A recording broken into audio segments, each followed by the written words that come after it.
আইসল্যান্ডে প্রতি বছর এই হাঁসের বাসাগুলো চুরি হয়ে যায়। হ্যাঁ, ওই লোকগুলো ওই হাঁসের বাসা চুরি করার জন্যই এখানে এসেছে। হাঁসগুলোও জানে তারা প্রতি বছর তাদের বাসা চুরি করার জন্যই এখানে আসে, কিন্তু তারা এটা জানে না এই বাসা দিয়ে লোকগুলো আসলে করেটা কি। আসলে ডিম পাড়ার সিজনে এই হাঁসগুলো অদ্ভুত এক কাজ করে। তারা তাদের শরীরের সবচেয়ে নরম পালকগুলো তুলে সেটা দিয়ে বাসা তৈরি করে। আসলে এই পালকগুলো হয় ওয়াটারপ্রুফ। এই পালকগুলো দিয়েই পরবর্তীতে কম্বল এবং বালিশ তৈরি হয়, যেটা খুব বেশি দামে বিক্রি হয়।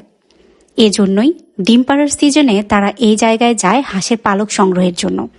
তারা ধীরে ধীরে ডিমগুলোকে বাসা থেকে সরিয়ে তারপর নর্মাল খড়কুটো দিয়ে বাসা তৈরি করে ডিমগুলো আবার সেখানে রেখে দেয়। তারপর ওই পালকগুলোকে পরিষ্কার করে বিভিন্ন ধরনের বালিশ এবং কম্বল তৈরি করা হয়। এবার যেহেতু তারা প্রতি বছর ওই হাঁসের পালক সংগ্রহ করার জন্য ওখানে যায়, তাই হাঁসগুলোও বুঝে গেছে এই লোকগুলো তাদের কোনো ক্ষতি করবে না। এই জন্য তারা তাদের বাধা দেওয়ারও চেষ্টা করে না।